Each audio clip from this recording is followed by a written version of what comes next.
Hello, everyone. Welcome to day 19 of the Level Up Symposium. My name is Andrew Scriver, and it is my pleasure to welcome you to Playformance, the synthesis of cultural intangible movement and interactive technology, presented by the Associated Designers of Canada with support from Toasterlab's Mixed Reality Performance Atelier. I am one of the co-curators of the symposium and a member of the ADC, and I am very happy to be your host for this event.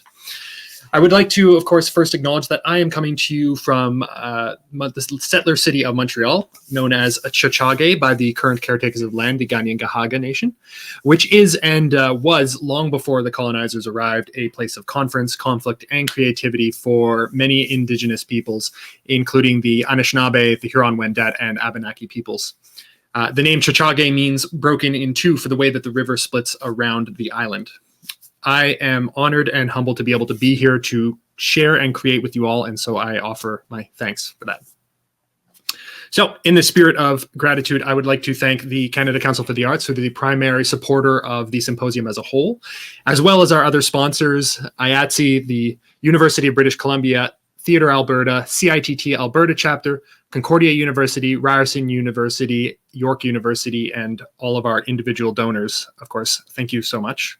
I'd also like to thank all of our volunteers, our presenters, and our attendees for making this symposium so special for all of us. Thank you very much.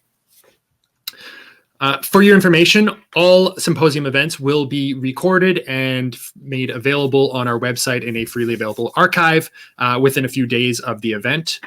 So thank you, everyone, for joining us here in the stream. You're watching this live stream either on the Level Up website, which is levelup.designers.ca, on HowlRound through our partners at Toasterlab, or on the respective Facebook pages of the ADC or Toasterlab. Now, regardless of your viewing platform, embedded on the same page as the video is the chat function in the top right-hand corner of your screen. You can click on the little chat bubble to put in any questions or comments that you have at any time during the presentation. Any questions that you have will be read out either by our presenter or by me after his presentation. So this event can be enjoyed through auditory or visual access, or a combination of both. As I said, either myself or our presenter will read the questions all aloud. And this information will also appear visually at the bottom of your screen. Visual access is also supported with captioning for all speakers. And the captioning will appear directly below the active speaker. So if you require technical assistance to support your access, please email levelup@designers.ca for immediate support or to provide feedback following our events. And if you enjoy this session or any of our other sessions during the symposium, please consider donating any amount that you can to the Associated Designers of Canada to support our National Arts Service Organization in achieving its goals of advocacy, mentorship, and industry promotion. Donation links are available on all viewing platforms, on our website, on the ADC's website, which is designers.ca, or on canadahelps.org. So please consider donating if you can. Thank you for your patience with all of our announcements. It is now my pleasure to welcome back our guest of this event. Maziar Ghaderi is a Toronto-based multimedia artist, educator, and director that works with film interactive multimedia. With the direction of Marina Abramovic, he was the media producer and on-site technical assistant for the 2013 Luminato Festival's My Prototype, and has directed his original work, Dissolving Self, for Isaiah, which is held in Dubai. Maz has also taught media production and conceptual development at Artscape, OCAD University, and Ryerson University, and holds a bachelor's in media studies and a master's in design. Welcome, Maz. Welcome back, I should say. Hi. How's it going, Andrew? Very, very good. I'm very excited to have you back here for your solo presentation. Yeah, happy to be here. I've been looking forward to it all week. Yay, so have we. So let's just start it off with my usual question to our presenters. What have you seen or experienced or been a part of since the start of the pandemic, which has been inspiring to you in your creative work? I've been in a lot of Zoom meetings like everybody else, but that has kind of inspired for me and some friends to form a little collective that we're calling a Live Cinema Collective. It's basically, we're interested to kind of use live streaming platforms and live switching to basically do make a live film. And other sessions at Level Up have talked about that. So I think it's kind of exciting. It's like the idea of like the best of both worlds, like live performance theater. You know, it's like spontaneous, like what's gonna happen. And one of the best things about film is that it has live editing. I mean, I wish I could edit my life, you know, just edit out all the crappy parts, the boring parts. But so it's going to be very experimental. So that is something pretty new. There's some other stuff, but we're going to talk more about that I'm going to go over. And yeah, so that's definitely been something, like looking at taking the best of both worlds and try to just to make the most out of the situation where, you know, we're in front of computers and softwares just keep getting better. So why don't we make some cool art and tell stories that have to do with that? And a theme that our collective wants to explore is like looking at surveillance technology and looking at kind of like that, and also what does it mean to perceive reality, like deep fakes and AI and things like that. So it'll be good. I hope it gets very sci-fi. That's my intent. Very interesting. It's very topical. It's everything that we're dealing with all the time. So that's super exciting. I look forward to seeing that. So, oh, Andrew's gone. The robots probably heard him. Yeah, the robots they knocked me out. Yeah. Like, that's all right. But yeah, that's there's our segue. Right. Yeah. So what are you gonna be talking to us about? Yeah, today? I'm gonna kind of walk through the different phases of my life. No, I'm gonna kind of walk through what's kind of ended up becoming what I've called Playformance. Just basically kind of like my artistic practice. I have different things I do, but that's kind of the main thing, and I think I would pertain to an audience like this, which is more stage based. So I'm just going to kind of talk about what led me there, what I like about it, what inspired it, what are some ideas that float around in that space of like interactive tech and live events and stages and cultural movements that are spontaneous. And then I'll talk about what I'm working on now. What I've been working on and what's new and what's not as new, but still very current, working towards some fine cuts. So it's basically going to kind of walk you through how this all started for me and where it's gone.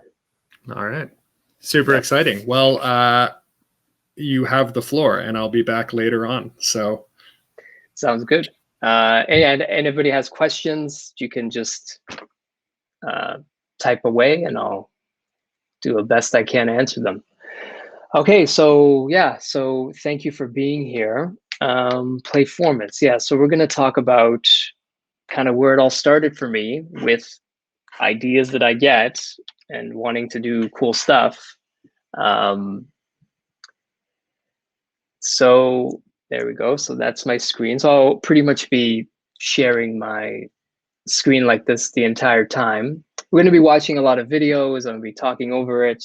So basically, one of the things that kind of started out for me really was just traveling. Like, look, it's so sad we can't really do that right now, but yeah, like traveling as a form of inspiration. So starting like just with a point and shoot camera, it was kind of starting out my style of telling stories through video. You know, this was in Iran. I was born in Iran, came as refugees when I was 5. So I was able to go back in 2010. Then I went to Dubai, Nicaragua, and just kind of different places where I would just kind of go and shoot things that I thought were cool and interesting conversations I would have with people. And then I would put something together when I'm back home. So, you know, so it kind of, the interesting thing about traveling is that like something very simple that's new can inspire a brand new idea, kind of reset you. It's like we don't get excited about what's in our front lawn. Sometimes we take that stuff for granted. And for me, I'm kind of a xenophile, so I like to always kind of look around, especially in my 20s, where it's a lot of my creative ideas kind of came out of just kind of looking at other people's lawns, you know, and yeah, so that's kind of how things started with me in terms of some ideas I had. And then kind of pivoting from that, I wanted to kind of show this specific clip. So this is me and my dad. We were in Shiraz, which is a city in southern Iran. And this is a really good example of like things that always stick in my memory. Basically what we have here is we got some Shirazi kids playing a guitar that was originally conceived of in Mesopotamia, but perfected by a Spaniard. They're going to be singing a song to an American tune with a rap verse in it. So the hybrid of cultures, and you know, they're probably not even that, like, they're probably not even thinking about it at that level, just doing things that they like, you know. So that says a lot about the kind of stuff that I like to do. I like to mismatch things, and you'll see that as I talk about my projects. But check out this clip.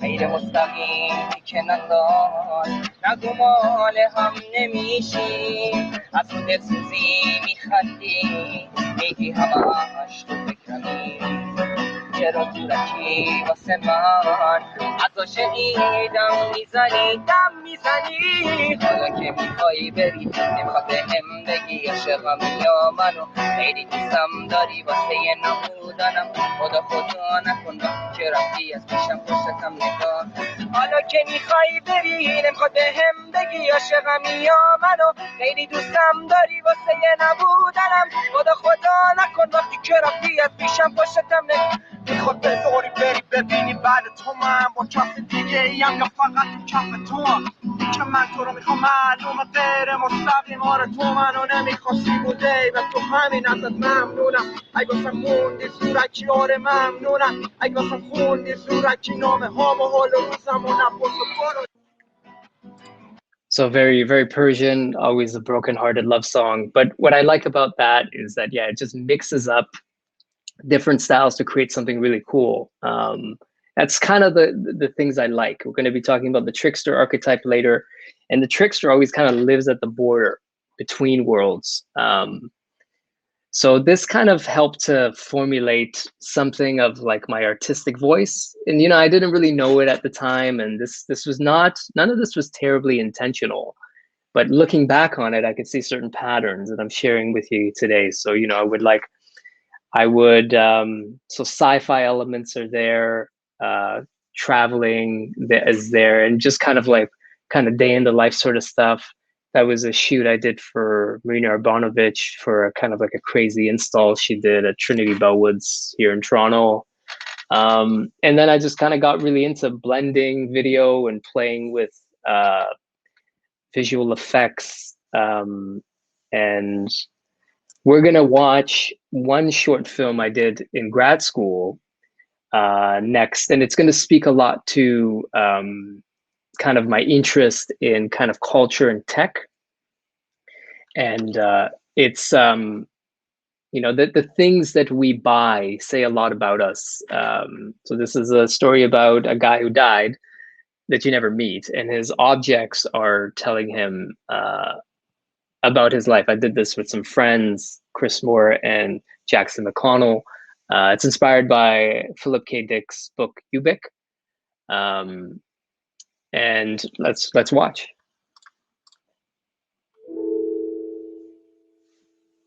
Lenny. How did we meet Lenny? It was a few years ago. It was out over by Queen Street. Is that right, Lefty? Yeah, I mean, he was throwing out another pair of boots. So, been around a lot of places, a lot of walking, a lot of chafing. I met him a while ago. I think it was at some nightclub. It was in some bathroom. I think he was very excited and happy. I haven't seen him in a while, let alone like that. Leonard bought me in Vancouver. Then when he moved here, shipped me in a box. It's pretty crappy. I'm a single speed bike. Yeah, I know what you're thinking. No, I'm not fixed gear. It's none of that bullshit. Okay. Not much to tell. I'm a frying pan. I cook things. You know, we were walking, going to places, seeing different people, having conversations, getting to adventures. Oh, you might be seeing lots of people. I see Okay, lots of dogs. don't you start. I'm just saying, he's walking Don't you all start. over us all the time. We got company. Okay, fine. I'm polite. Yeah, Leonard takes a lot of diverse shots with me, beautiful scenery, but from time to time we do see a strange thing here or there, but I'd rather not say, actually. I'd like to keep that between us. What do I do? Jeez. If I could read myself, I can't stretch that way. Just some instructions, like back here. Somebody tried to read it to me, but I think they were making a joke. I don't quite get it, but I haven't done that. I'm kind of having the kind of an, what? How did they say? The Notebook told me it's kind of like an existential crisis. I'd say Leonard seems like a pretty weird cat, because he writes some, like, between you and me, some weird stuff in me sometimes. Like, so much so that, like, the things that he puts in me makes me not like myself anymore. Favorite time with Lenny. Probably when he goes to bed. Ain't that the god awful truth? Ain't that the god awful truth? If you're asking me if he cleans me, then well, that's not the type of frying pan I am. You're not supposed to use soap on my type of frying pan. But yeah, Lenny's all right. Sometimes he comes All stank. right. When was the last time you was polished? I'm trying to be polite as a respect for the past and the people that ain't with us no more. He asked you a question. You owed to Okay, give him an answer. Lenny never cleans himself proper, and so we suffer for that, and that's something that I just have to get off of my laces. He wasn't very good at actually sticking to the rules of applying oil, and only oil. Lenny bought me when he was a pretty amateur rider, so out of nowhere comes this truck. So you can guess what happens next. Instead of getting me fixed proper, decides he goes to get a Canadian Tire, patches me up. Garbage.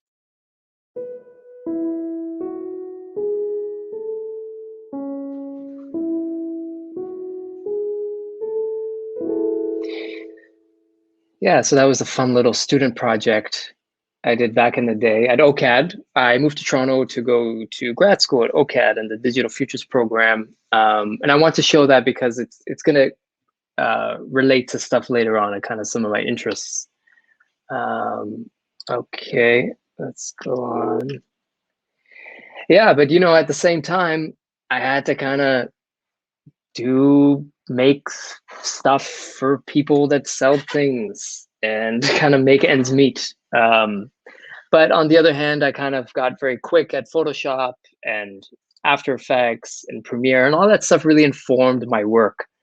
But I gotta say, like for me at least, to be an artist, I needed to always have something to kind of ground me, to kind of pay the bills and pay rent.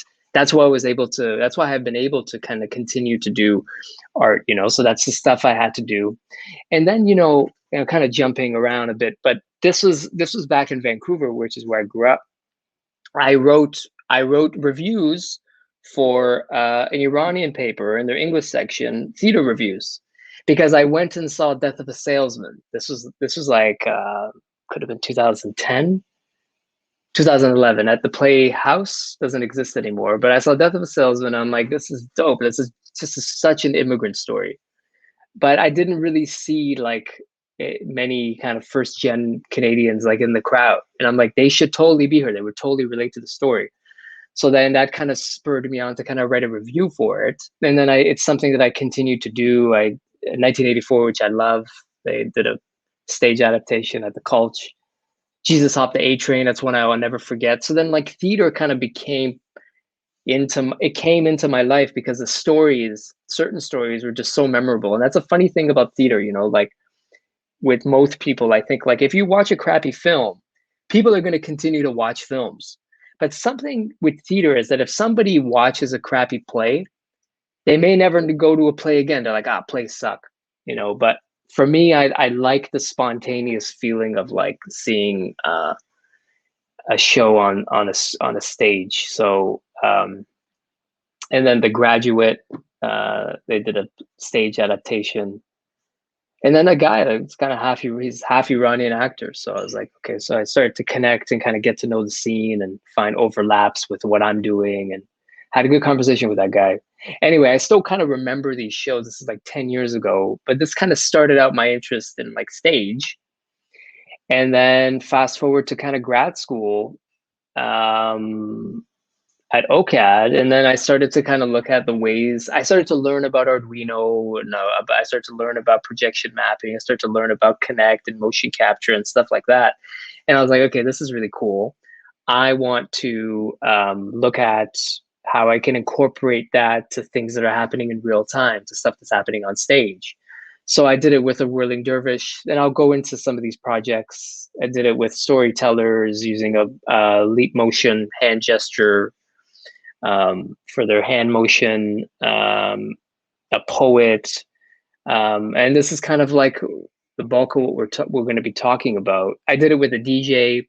Like a DJ would be kind of moving his hands in 3D space, like forward, backward, up, down, side to side, and those would be mapped to different effects that a DJ would use, like reverb or any other kind of effects that he was doing. It was a tractor at the time. We were using Gecko MIDI to make sending MIDI messages from motion array from Leap Motion over to Tractor, and that was super fun. But then what's really funny about that, and learning about performers when they can change media in real time, they tend to like it too much. You know, like so the DJ who does a lot of like reggae, that DJ there was doing a lot of reggae and dance hall, he ended up turning into more of like a soundscape artist because he kind of liked the feeling of doing it and the sounds he would hear. So it turned very abstract. So it completely changed the output, for better or for worse. And then, yeah, so it was my major research project at OCAD, Playformance. My supervisors, like, they told me I got to narrow in. So I focused it on hand gestures when I was really just more interested in the whole body. And I was looking at hand gestures, like the different types of hand gestures and what they mean. And then here are some kind of behind the scenes. We're messing around with audio mulch at the time and blending kind of a live feed and putting a filter over it, and then projecting that back on stage behind performers or in front of them.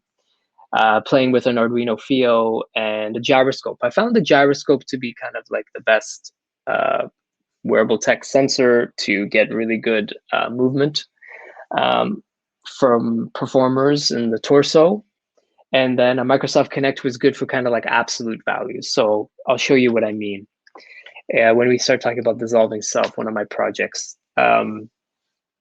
So yeah, it's like, here's the kind of example of like a creative process that helped me to guide this new type of show. For me, it was new at least, to kind of blend live performance and interactive tech at the same time.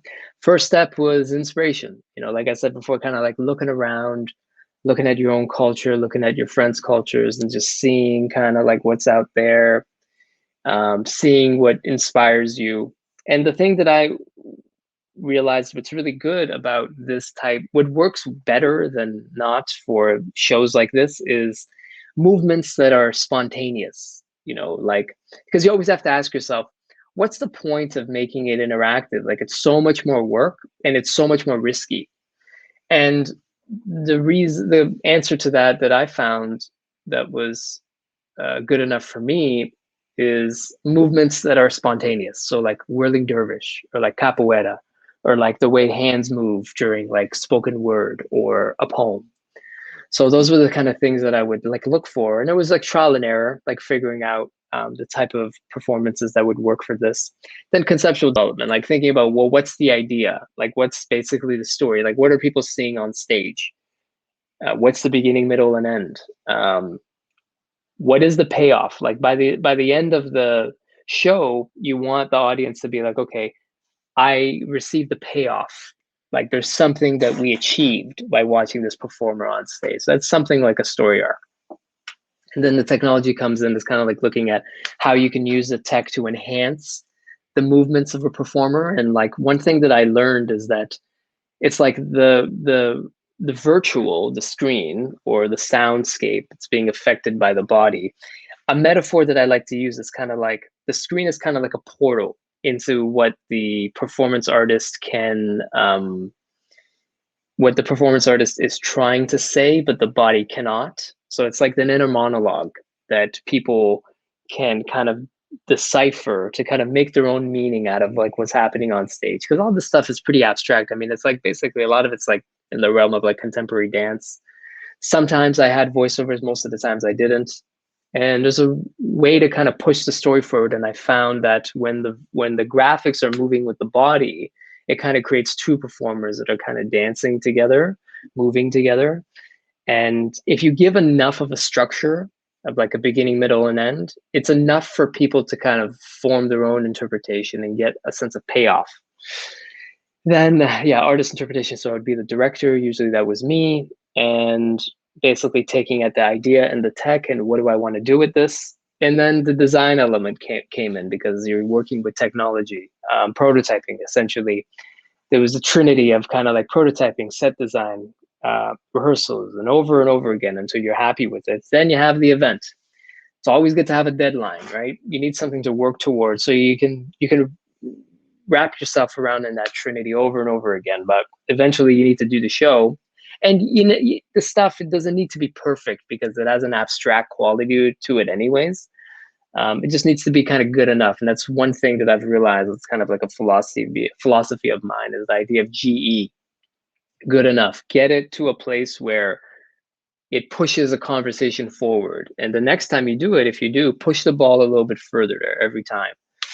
Documentation, very important for getting grants and to reflect back on it and just sharing it and disseminating it on YouTube or wherever you want to put it up. And then reflecting on it. And then if you do it again, maybe take it the next step, right? There's always something you could do better, whether with the idea or the tech or the hybrid of the both. So that's kind of like a creative process for these Playformance shows that I thought was useful for me. And then, yeah, so this kind of Venn diagram is kind of like three things. Funny, you know, things usually come in threes, I found. So performance art, the performer, a poet, a storyteller, and then on the right, you got kind of the tech. An XP is a radio module. That's what sends the information from the sensor over to the computer with the help of the Arduino. Leap motion is the motion capture, hand gesture one. And then creative direction, it's like you need a sense of direction, like where is this all going? What's the story here? I'm more of a story guy than I am more abstract. I like things that I feel I've accomplished something by the time it's finished. It doesn't have to be a happy ending. It's just a sense of an arc, basically. And you put those two together, you put those three together, and you have a Playformance show, which some people call a network performance because different elements are talking to each other through radio or wires. And, yeah, so that's kind of the anatomy of a show. And be a good time to kind of pause here and kind of look at some inspirations, you know, like I started to feel like I'm kind of forming a language with what I'm doing. And I knew I was on the right track because it was connecting to things I already liked, like Black Mirror, Matrix, Space Odyssey, you know, and this was all kind of by accident. And a big element in my work is religion. That's weird for me to say because I never grew up with religion, but I kind of feel like we live in like a post-secular society where we live in such an irreligious place, headspace, that we're looking for meaning through the things that we interact with, through the internet, through activist culture, through film, through drugs, through traveling, through identity. We're trying to form these like kind of mimetic tribes of like, where do I belong? And so I've been looking at kind of like the overlap with that is like religion, spirituality, magic. So like technology is kind of like a congealed kind of imagination. It's like McKenna, the big magic mushroom guy, he talks about how computers are drugs and drugs are computers. It kind of reconfigures our whole psyche and it reflects our world back to us in ways we couldn't imagine. Like, we live in completely different worlds in terms of media. Where do you get your news? What shows do you watch? What shows you don't watch? Neil's pill, right? It's the most heroic part in the Matrix. The pill is a technology that mediates what is fact and fiction.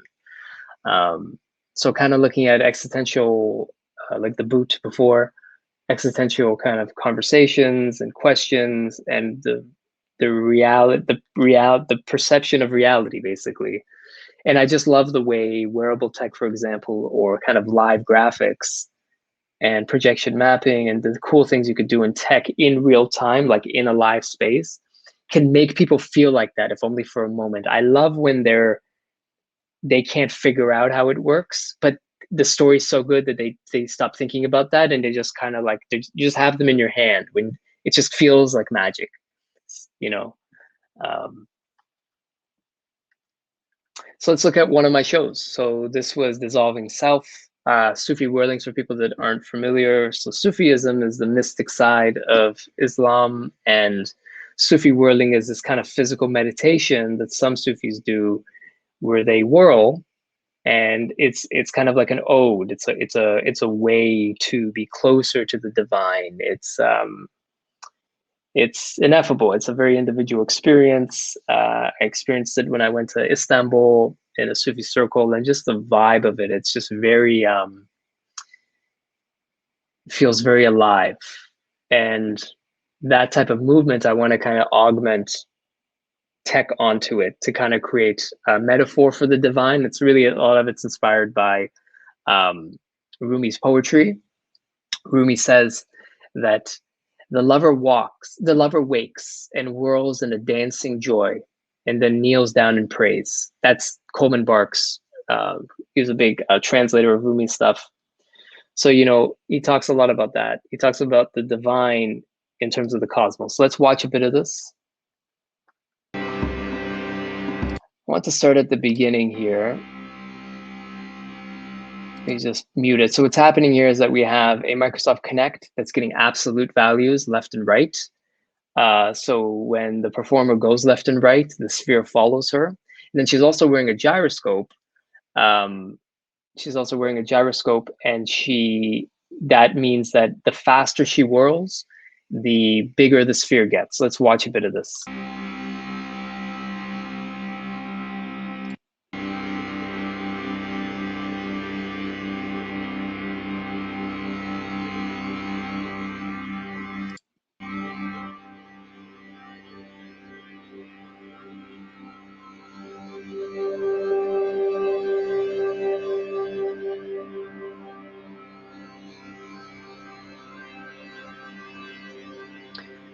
So she's got the gyroscope on the small of her back.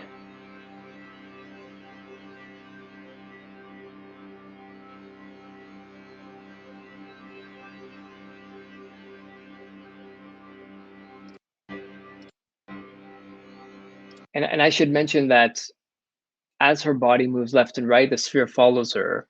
And it was all kind of pretty nerve-wracking, right? Like, because it could screw up at any moment.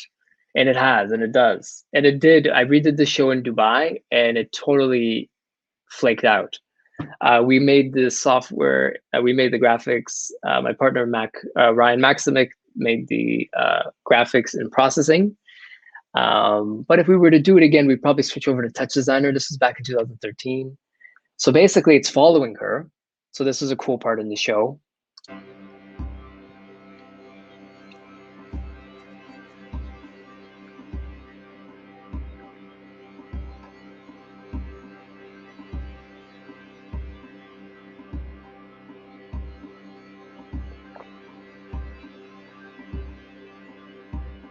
Okay, so now mind you, we haven't turned on the gyroscope. So with this live data stuff, I felt it useful to kind of create structure. Because if we left the gyroscope on, it would kind of oscillate and jitter the whole time, and we didn't want that. So that's the importance of kind of like structure and kind of building something that feels like a story, even though it's never explicitly said. Now, when the sphere gets a bit bigger, then we turn the gyroscope on. I'll tell you exactly when. There, now it's on.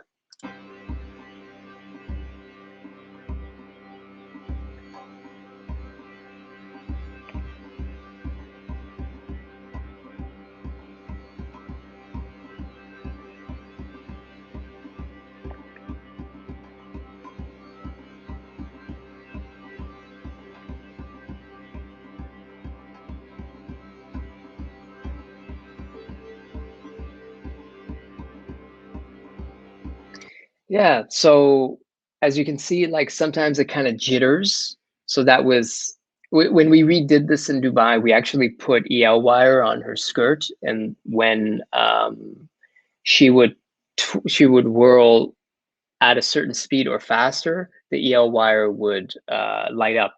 And then we fixed the jitteriness of the sphere, and we made it more like a ball of particles. And you could see that all on my site. So it's always good to kind of look back and enhance and kind of take graphics to the next level when you can. So yeah, so that was the first time. This is when I was a student at OCAD, and this is the first time we ever did a show that had to do with a live event and sensors. We got a question here. It says, what is body storming? Body storming for me, when I've used it, it's just kind of like being in the space, like looking at, because when you're working with kind of movements, it's useful to kind of have the performer move in the space, turn the sensor on, and see what it does and what it doesn't do. And you need a kind of like an inventory of the kind of numbers you're going to get from certain movements. So it's like brainstorming, but with the body, like using your body to get more information and research and experiment. And it helps you get closer to kind of like a fine cut, the step before the final cut. Fast forward, this is another show I did. So basically the log line of this, I talk like a filmmaker. So the log line of this is Marvin, Diana, Michael, and Smokey have been trapped in computers for centuries. Through their host's foreign, fleshy vocal cords, these ghosts sing a series of love songs as relics odes to the golden era of Motown. So basically, this was for Subtle Technologies Festival at the Gladstone Hotel here in Toronto about 5 years ago. And it was an opener for a fashion show, kind of like this post-human crazy fashion show. And we put a Motown singer on a ladder. We put a dress over the ladder, and we use that as a projection surface. And take a look.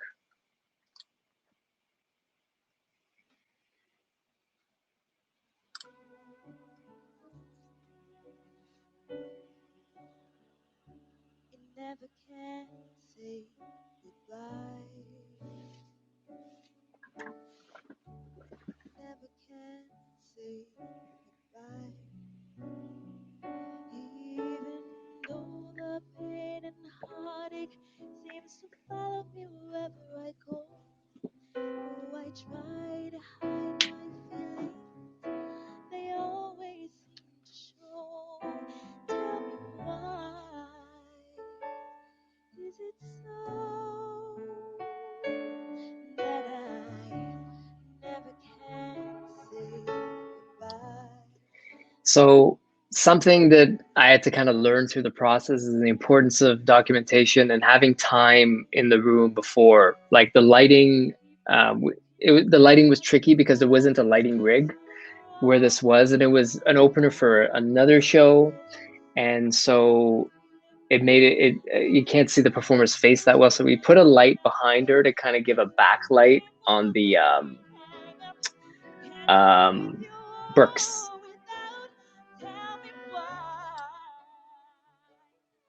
So the graphic in the middle reacts to the volume of her voice, and then these little rings are being created. I'm just pressing a button in the back. So there's certain times where it's a manual input, and certain times where it's completely interactive. So it gives it a sense of control, you know. Other parts of it. Everybody's interested in learning. Well, a teacher. Segregation, determination, demonstration, indignation, aggravation, humiliation, obligation to our nation, follow confusion.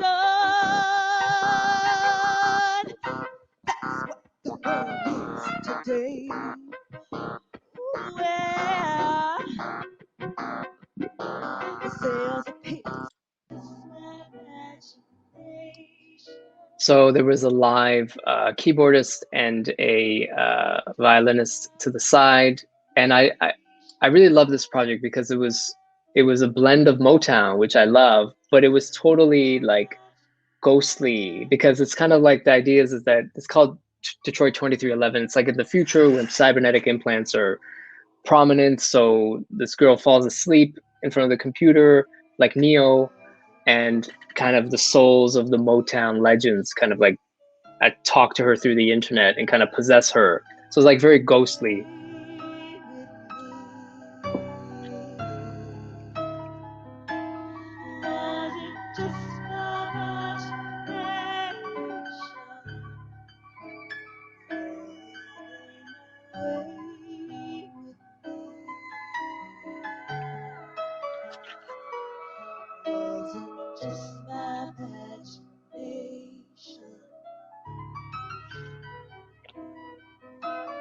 Running away with me.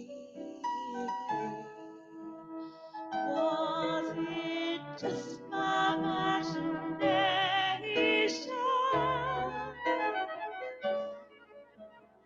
Running away with me. That's Kimai Hippolyte. She's so good. We had to hire her to sing at our wedding. She's dope.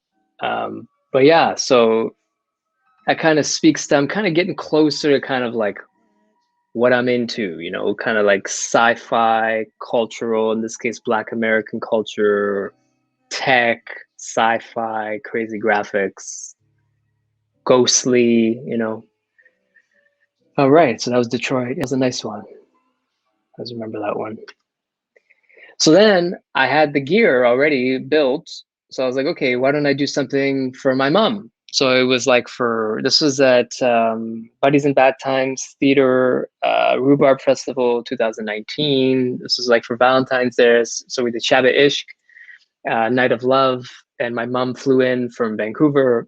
And there's a little intro that I'm going to play now where I say a few words.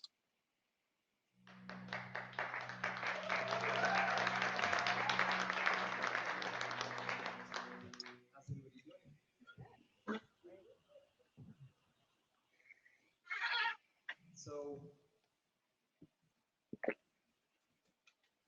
consider the next 30 minutes of fantasy, depictions, impressions, interpretations of a memory. For our memories aren't reproductive, they're reconstructive. Nostalgia of a time that once was, and that we can only hope and dream will return us to it once again.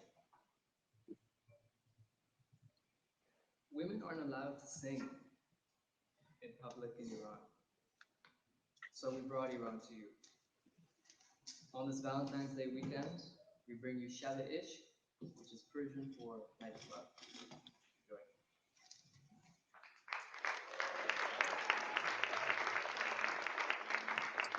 So I just wanted to play that just to say kind of like, it's a bit of my interest there, kind of like the, looking at the past. So basically the premise of this is like Persian pop songs, but like pre-revolution. So like when pre-Islamic revolution, so Iran was a bit more free in terms of cultural things.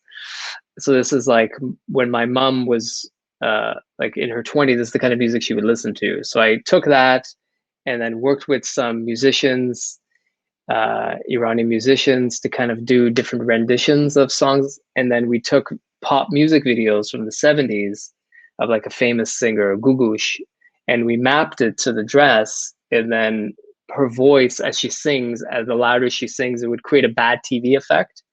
So check it out.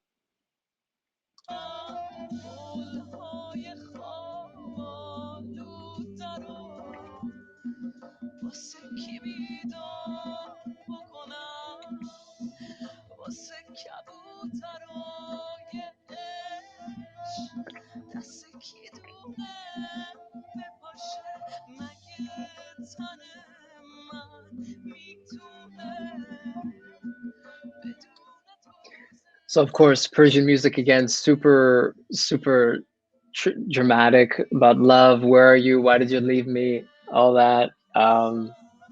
Yeah, but I think it was the first time I did something of my own kind of background. I came to Canada when I was 5, pretty much a westernized kid. You know, I lived in Brazil, taught English down there, and I speak Portuguese better than Farsi.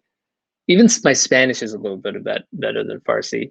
But anyway, so I've been using kind of like my artistic practice to kind of go into that and explore that and work with Iranian Canadian musicians. They kind of just learn, you know. So it's funny, like I'm kind of always like this tourist, you know.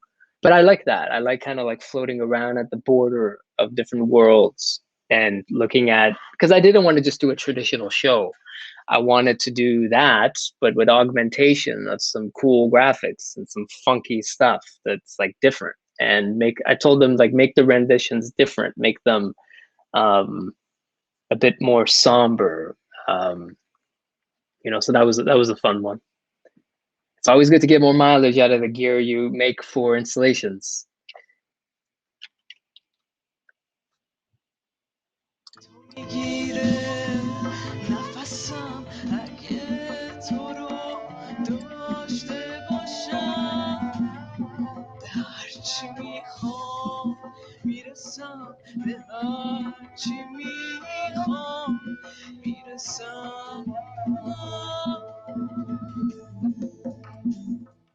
Yeah, well, that was Shabishk. Okay, yeah, so fast forward to SummerWorks. This was a few years ago. So another idea I had was I always wanted to do something. I went and saw Tanya Tagak at the Aga Khan Museum maybe like 4 years ago. And it was like very like moving, you know, like very, when I would hear the Inuit throat singing, it was like, "Roar," like very visceral. I'm like, okay, this is interesting. And then I kind of started learning about contact mics. It's just kind of like the microphone is basically a measurement of vibration. So then I met up with Kathleen Merritt, who's a Inuit throat singer. She sometimes comes to Toronto for shows. Then we became friends. We started talking, and went to one of her shows in Etobicoke. And then she would do throat singing. And then I asked, and then she said, "Put your hand on my back." And then when she would make when she would do the throat singing, the vibrations were so visceral. And I'm like, right there, that would be perfect to use as an input to make kind of graphics change. So fast forward, we applied for a grant and ended up working with the Scylla Singers out of Edmonton and Saintfield here in Toronto to do the live score. And we basically kind of created a digital tundra. And Sahar Homami, who did the touch designer work, and we made Katamayuit. Katamayuit means people meeting, and Naktuk. And let me talk a bit about this project as we play it. So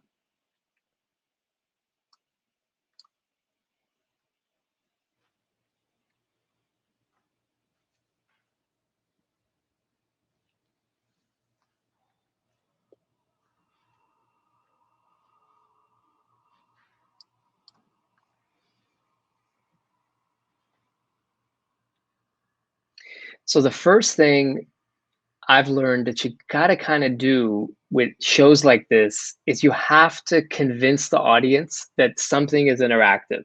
If this happens and this happens, easiest way to do that is with opacity.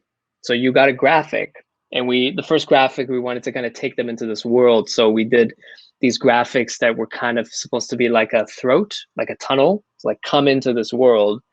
And we're hearing kind of like the Arctic winds there, and you're coming into this world, and there's going to be a drum sound. So starting with percussion is something we wanted to do. So we make it very obvious. We want to convince you that yes, this is interactive, and yeah, so we mapped it with opacity.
Yeah, sorry, I'd forgotten how it started. The singing first, then the drumming.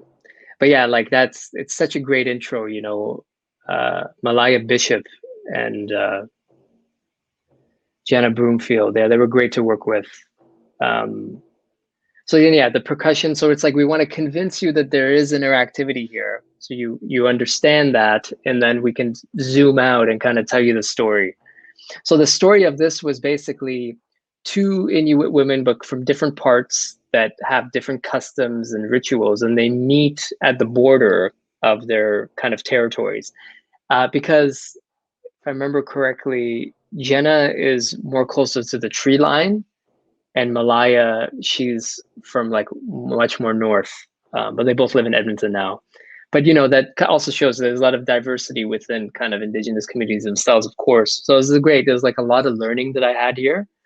And so, yeah, so basically the idea was that they meet and they see each other on the plane, right?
So this was really cool because this is something that I learned about, like this, like how wrestling is part of kind of Inuit culture. So they put that into the show, and it was a perfect touch because that was kind of like when they start to interact, these two characters meeting for the first time.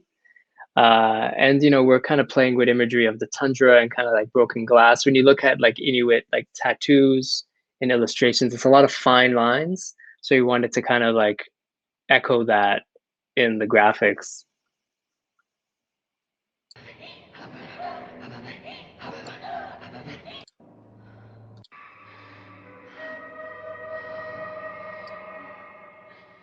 And a bit of chaos before the scene of unity. So, and again, yeah, opacity is the most obvious thing, right?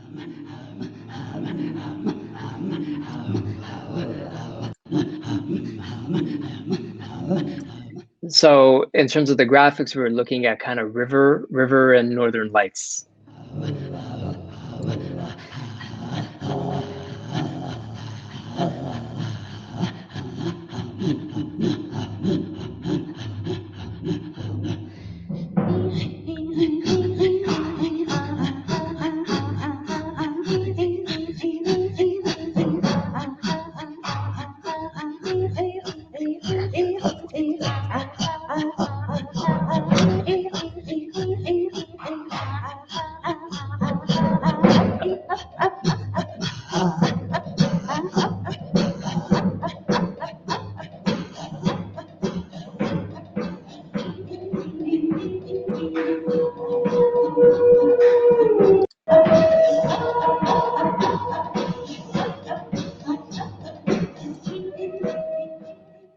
So that's the first time.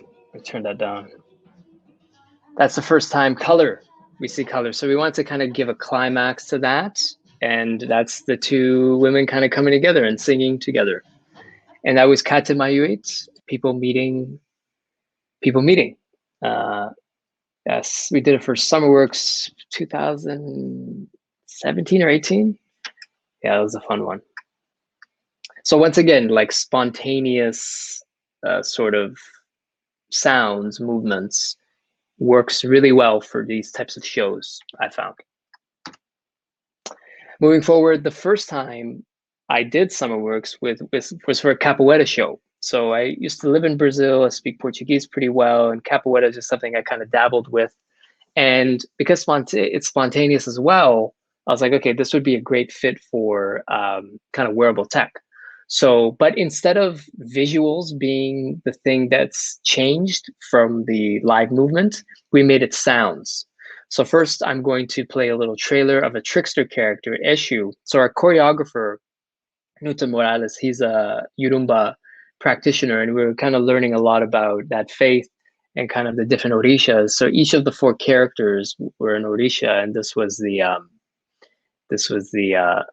Eshu character, and the tech lead on this was Steven Surin. So he made this 3D printed mask, and here's the kind of promo that we did for the trickster character, which is Eshu.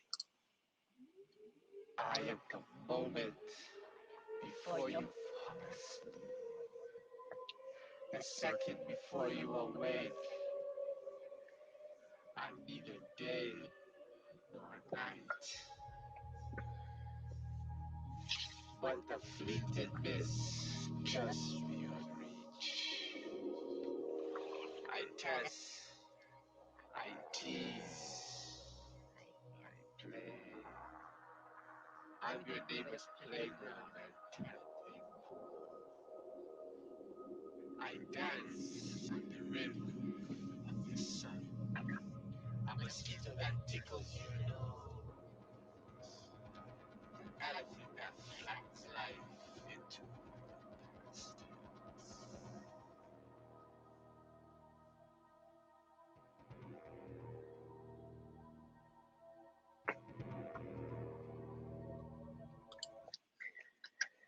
Yeah, so that was a fun little project. So before I show you this, so basically the idea was that capoeira happens in the roda, so it's basically a circle. So we did this at Shaw Park in Toronto by Ossington and Queen West, and we basically had the audience kind of sit around a circle, and the show happened in the round. And everybody in the audience has headphones, and they're all hearing the same thing. And one of them, the protagonist, the bald guy, Nathan. So he's wearing the gyroscope, and that is kind of like the essence, and that's taken by the trickster character. And the gyroscope is kind of what is you're going to hear this, you're going to watch this short clip, and it's going to be what affects the sound of rain that happens in left and right, and the reverb on it, I think, for the audience.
So in this instance, we use the wearable tech right as a story piece, you know, and it was what represents the essence that's taken from the protagonist by the trickster.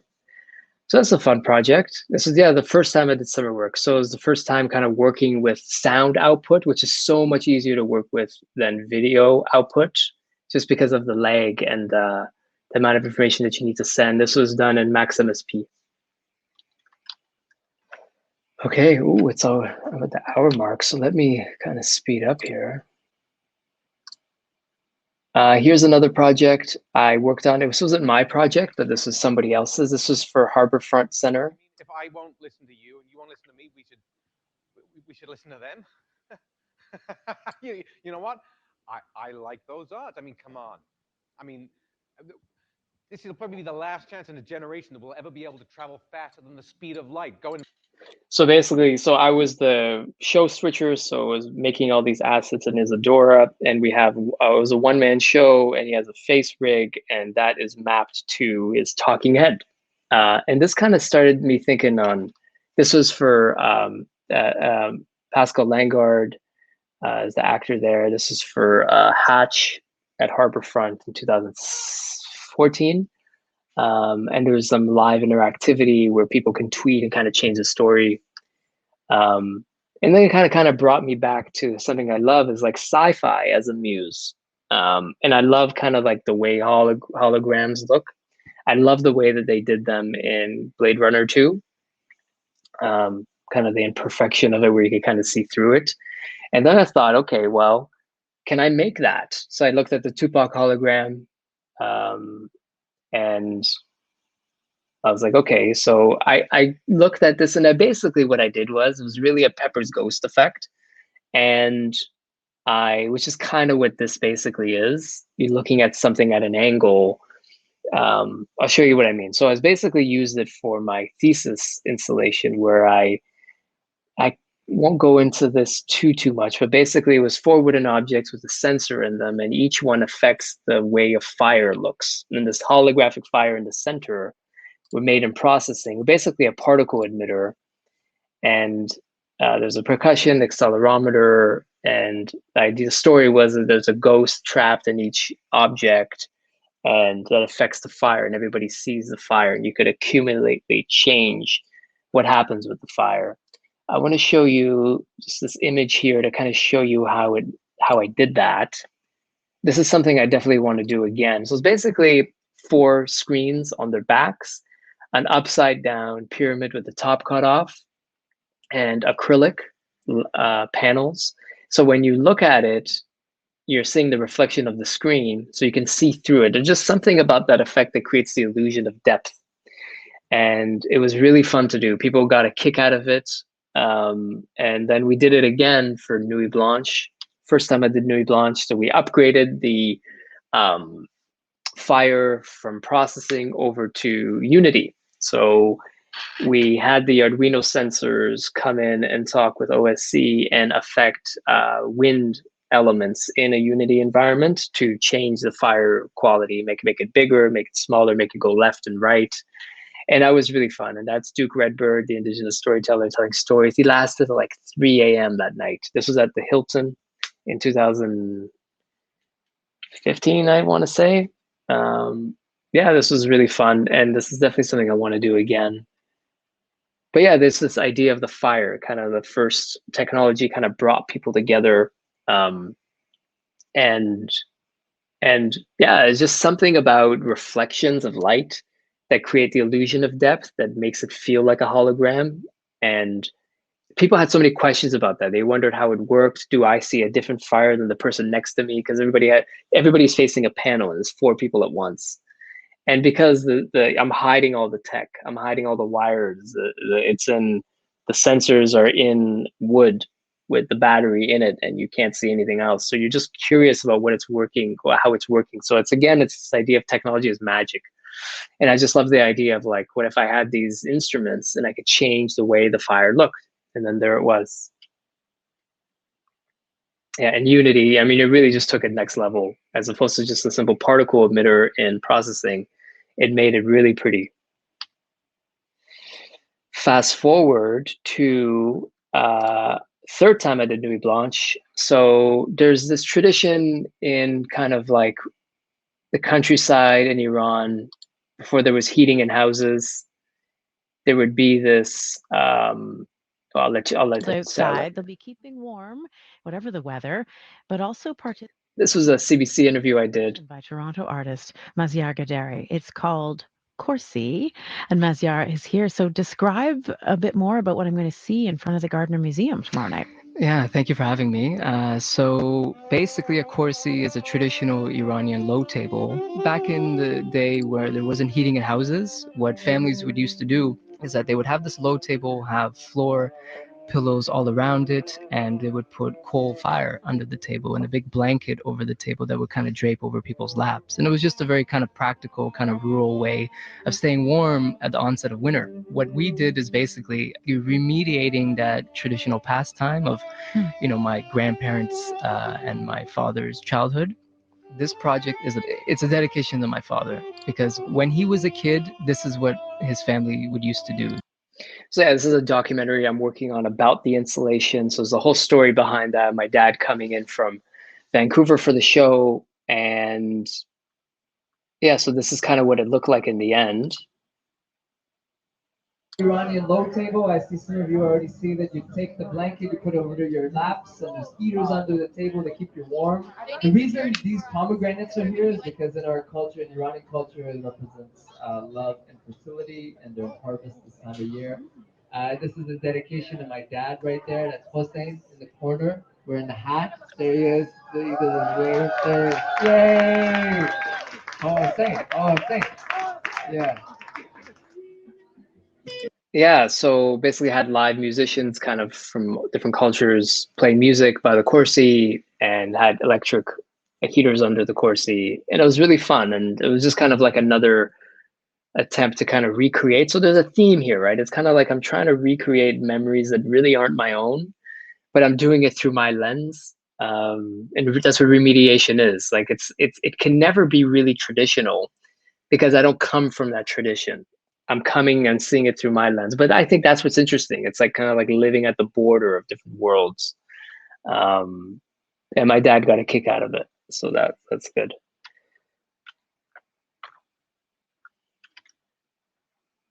Yeah, so this is a documentary. This is a scene from it.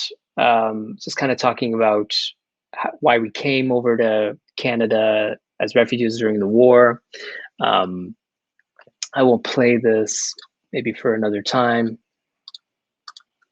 in the interest of time. And then it kind of started up my interest in kind of like, there's this new project I'm working on called Padistan. So Padistan in Persian cosmology. So Padistan is the home of the Peris, AKA fairies. That's where the word fairy comes from.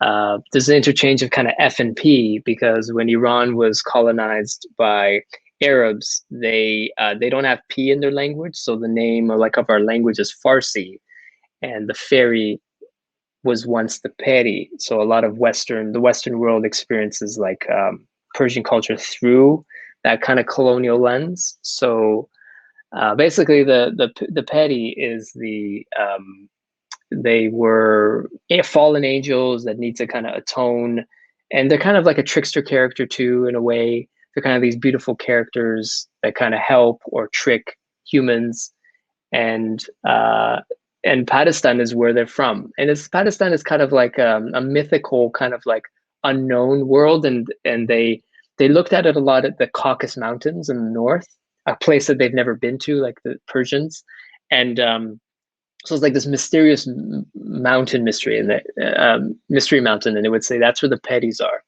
So I was like, I like this idea, and kind of blending it in. So I'm trying to kind of blend in like Zoroastrian, which is like the first monotheistic religion, blending it in with sci-fi, and it's starting out a new project. So I'm working kind of like a sci-fi art house short. I can show you a little bit of it. I pretty much finished it now, but I want to submit it to TIFF, so hopefully I get in. And we shot it in Dubai. So that's a perfect place to do it, because it's kind of very techie and futuristic, but the desert offers a lot of kind of ancestral imagery. You know, these are shots from Dubai. So this is a kind of a new project. I can show you a little bit here.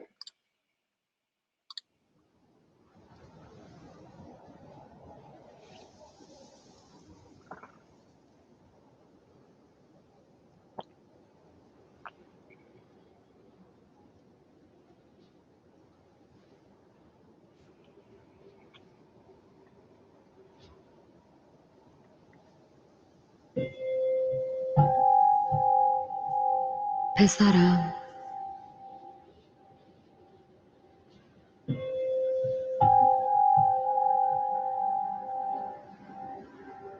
عزیز دلم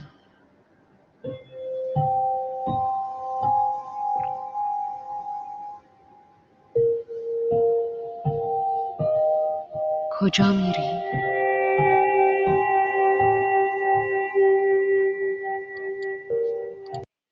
So basically, kind of like the synopsis of this is that caught between surreal ancestral visions guided by the divine mother fire. So that's a kind of like a reference to Zoroastrianism, which is a lot of symbology comes from the sacred fire. And in Persian New Year, we kind of jump over the fire. It's part of our traditions. And so this protagonist here is having these visions of this mother that he's never met. And his reality is that he lives like in this Orwellian world where thoughts are controlled. And so he wonders, you know, what is there more out there? So he's trying to find himself through all of this. And so just some shots of the city, you know, but this should be coming out soon. Hopefully I can get a good premiere out of that. But it's going to be part of a longer kind of project where I want to maybe do 3 short films on it. Still figuring that out. So that's kind of some current stuff I'm working on. Let me speed up here. I'll skip this one. It's kind of like a comedy I'm working on. Installation, new install idea. It's basically the scrim box that I want to do. It's like a projection mapping, kind of like where you can see through the box. It's supposed to be for Nuit Blanche. Hopefully they don't cancel again. And yeah, so basically what I want to do here, like one idea is that inside the box you have somebody in a hospital by themselves, but their family can't go and see them, and they're FaceTiming with their family. And that video of the FaceTime is projected on the box. So it's be kind of like a theatrical show. And it's kind of perfect for social distancing because it's like in a box and people have to be kind of away from it a bit to see the projection well. So it's something I want to develop. I already got the grant for it. I just kind of need to find different homes for it. Khune means home in Persian.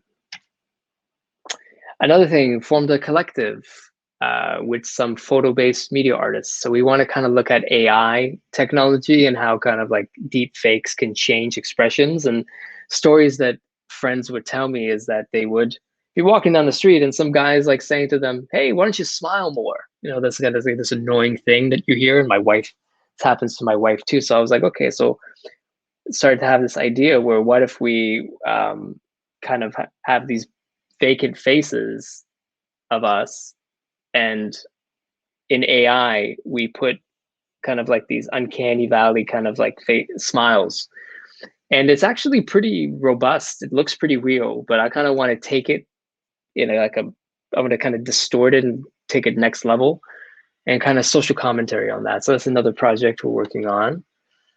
And then live cinema collective. So back, the first thing I talked about in this talk, I'm going to show you this.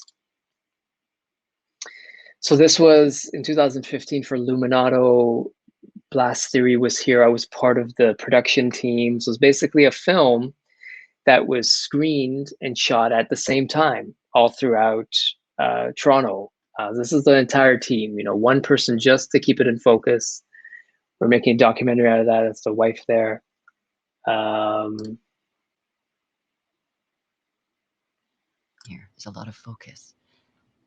Have you ever seen the NASA control room for space flights with rows of technicians and engineers at desks in front of a huge screen?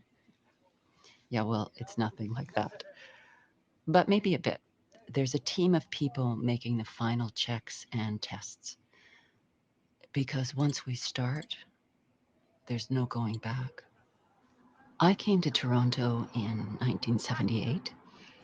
I was a farm girl from Saskatchewan. I rented a little room in a rooming house. I remember painting a horizon line all around my room. I really missed the space and the emptiness of the prairies. Tonight, I want you to meet some people who changed my life without even knowing it. I spoke to them all one day, nearly 4 years ago. And as I sit here tonight, thinking about each of these people, I wonder what they're thinking about and what they would have to say to me. And now that you're here, maybe you will have something to say too.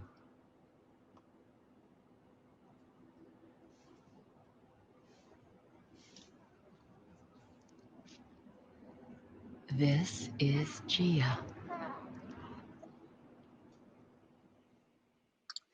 So this was kind of like a really awesome project. So basically, a child is born at Toronto General, and then the story passes on from one character to another where they kind of casually interact, and the camera is on a rig, and it's all in one shot.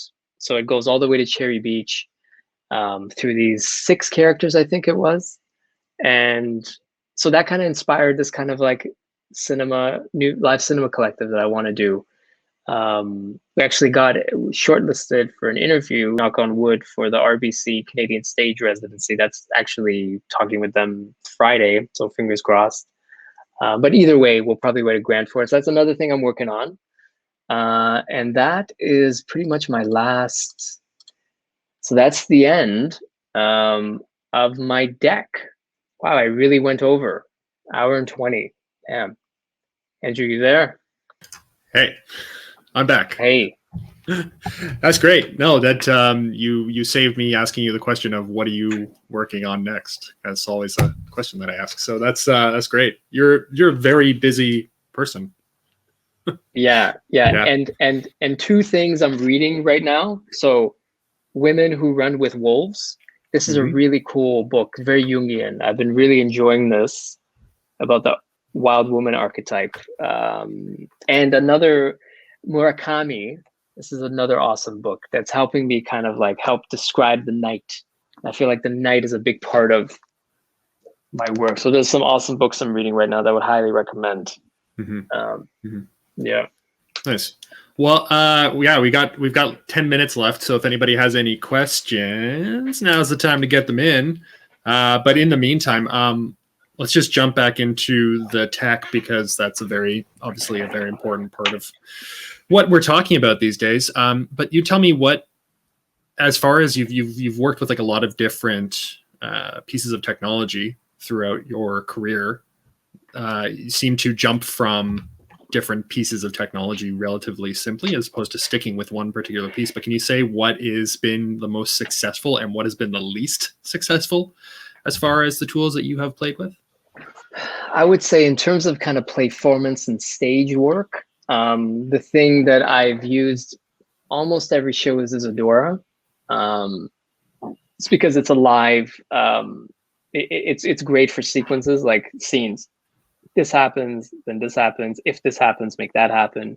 Fade this, fade that out. And it has the mapping right in there, which is pretty good. So that's been the main kind of video switcher controller. And advice would be convert all of your videos to HAP, GPU accelerated codec. Don't use H.264. The files, when you use HAP, the files are a lot bigger and most softwares can't open it. But I'm telling you, you can play like 20 videos at once and Isadora won't crash. But if you do that with like 3 or 4 H.264 videos, don't even try to do it. Your frame rates will get dropped. So it's all about GPU accelerated codec. So that's would be my tip when working with Isadora for anything live. Yeah. I would second that. I said, oh yeah, the captions thought I said hell yeah, but that was actually my thinking. So yeah, HAP is the best, and almost every program that I've ever used runs it, and it runs like, yeah, real nice. And you can go backwards, forwards, jump around the video with no problems. Yeah. And Adobe doesn't support it anymore, I think. So No, they if you don't. have They can't yeah, render it out. Yeah, that's definitely right, something I've been finding. Yeah, you have to. right. But there's a free for Mac only. There's I forget the name. There's some acronym thing. But anyway, you could look it up, and that will convert any video for you. But I don't know the equivalent for PC yet. Yeah, I think with most of the Adobe programs, like After Effects and Premiere, won't do it natively, but the media encoder still does. There's like an extra thing that you can download, and you can still use it in the media encoder. So, okay, cool. Yeah, Good to know. Yeah, I need to remember where that was that I found that, but it's real great.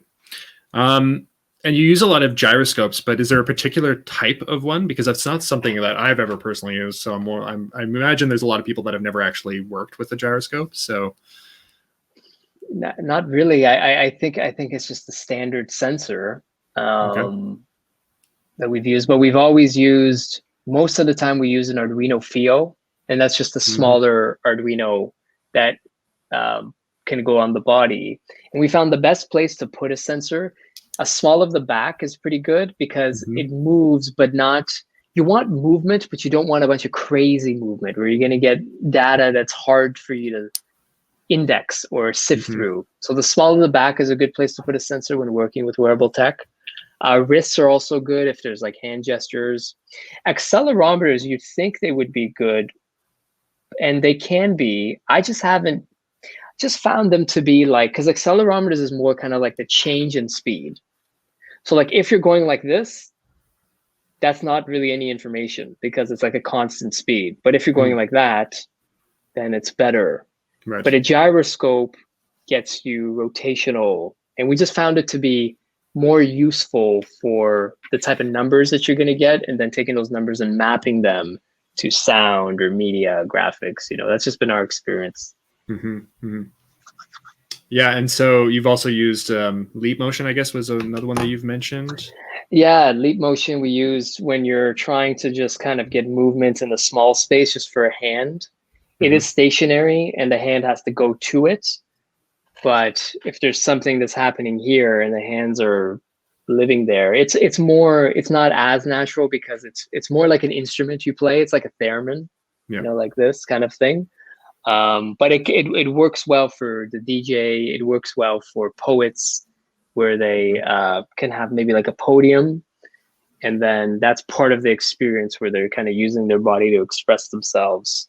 And what's good about Leap Motion is that there's hardly any leg. I mean, it's not bad, because it's such a small area. And you're working with their softwares that they have natively, or at least I did. It's MIDI, and MIDI is usually pretty easy to work with. MIDI's a friend. Yeah. I've had to work quite a bit with OSC, and you find that it also generally works pretty well, but the coding that goes into it seems to be much more complex, and MIDI goes like much faster. So, yeah. Yeah, the times where I've been able to use MIDI, I have, so I was lucky with that. But yeah, OSC was used for the Capoeira show and probably some other ones. Yeah. Oh, and Siphon.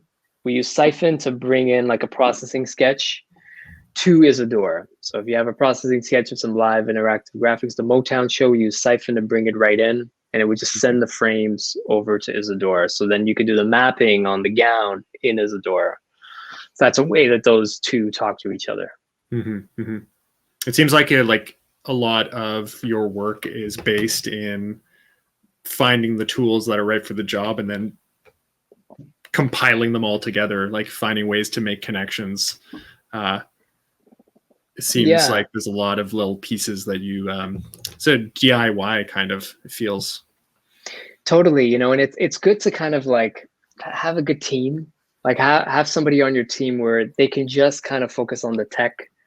Have somebody on your team that's kind of like overall, like my role is usually like grant writer, overall direction in terms of like what is the feeling and story of it all.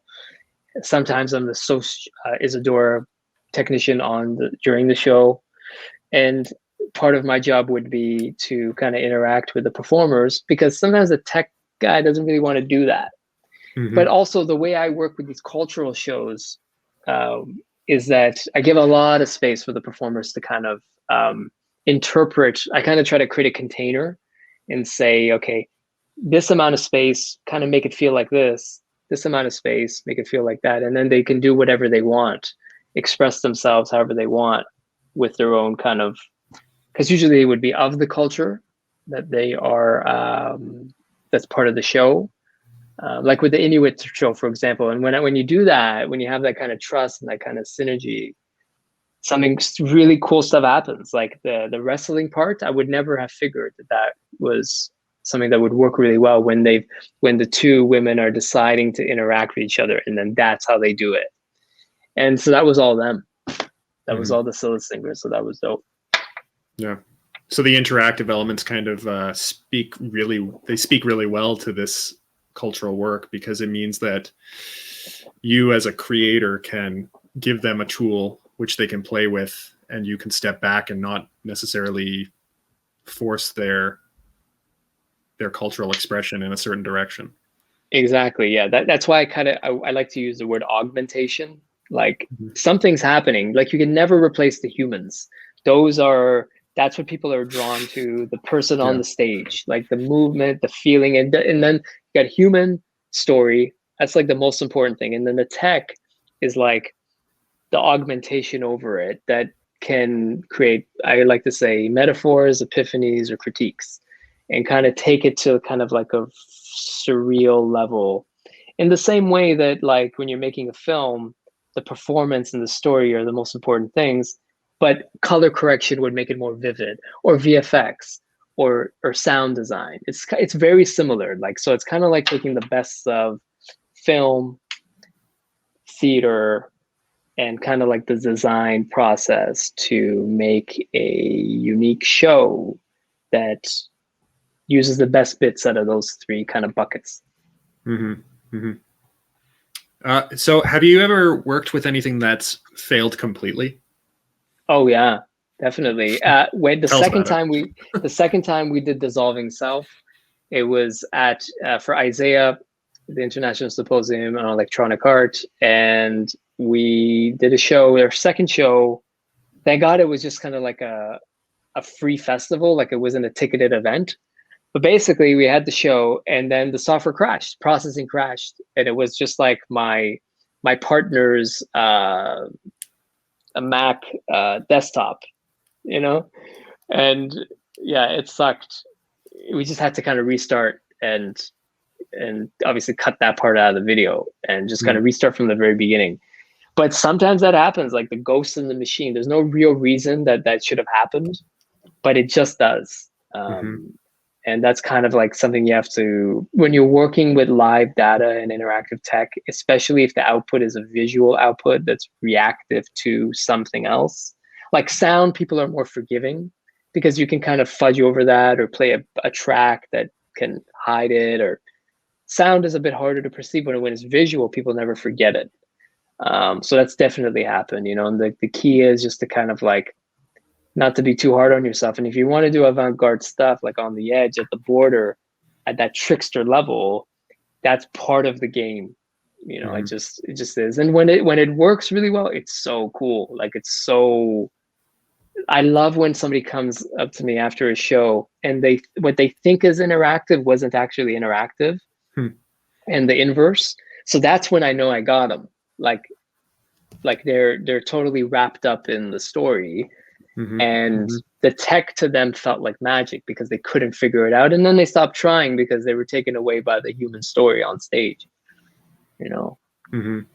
Yeah, it's all smoke and mirrors ultimately, which is again, it's an entire conversation that we had as one of our round tables was about when is interactivity necessary and when is it not.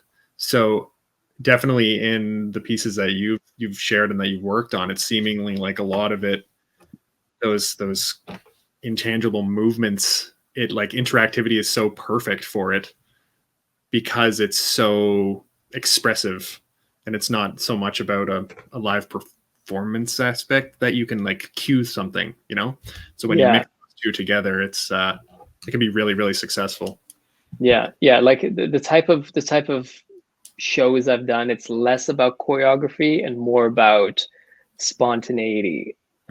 that's innate in the cultural practices that I've worked with. So yeah, it was a perfect blend for that and augmentation of tech. Yeah, because actually that's a good choice of words, because choreography, if you're like very choreographed and you're blocked and you're a performer on stage, they're going to be here, they're going to do this at that point, they're going to be over there, they're going to do that, and when they do that, you can just fire a cue. It's easier and probably better for your show if you just know that we just need to build a thing and it's going to happen when they hit that mark. But if they're not going to be specifically choreographed to hit those marks, then yeah, this interactive stuff, real nice. Exactly. Yeah. So you got the last word. What would you like to share with the world that you haven't said yet? I would say that it's, I know that we can't do shows, and I know people can't get together and all that stuff, but it is not a bad time for pre-production, like thinking about ideas, writing grants. So, let that motivate you, that you have the space to do that. And another thing I try to think about with certain creative works is, again, the idea of GE. Get it good enough and get it out there, start the conversation. And if you want to unlist it on YouTube, go ahead and do that after it's out, after you have a conversation, or use it for support material on a grant, but always just trying to push the ball a little bit further and never feel married to any kind of medium. Like, change it around, flip it around. If there's an idea that you like, find the people who know more about it than you and try to write a grant and hire them. And that's the key. That's the way I've worked. So that would be my last bit of advice for people in this crazy time. Awesome. It's great advice. Thanks so much. This has been really wonderful. Thank you for coming out and sharing with us. And yeah, thank you. Thank you for the invitation. And this has been an awesome conference. Level Up. There's so much. I'm going to watch a lot of these videos over and over again. It's totally up my alley. So I'm really glad you guys did this and got that grant. So really cool. Thank you. Thanks so much. Thank you. Yeah. So thank you everyone for coming out and checking us out. That's it for today, other than if you go to our live digital presentations page, there's some shows happening tonight. We got Tarragon Theatre's Orestes. It's happening until February 14th. We've also got Left and Right, or Being Who / Where You Are from the Browns Art Initiative is opening tonight. So go on to our website, check it out, go see some other shows. Thank you very much for joining us. If you like this session or any of the other sessions part of Level Up, please donate to the ADC if you can. You can do that on our website, on the ADC's website, designers.ca, or on canadahelps.org. Yeah, thank you so much. Come and check us out tomorrow for some more events. Thank you very much. Have a good day.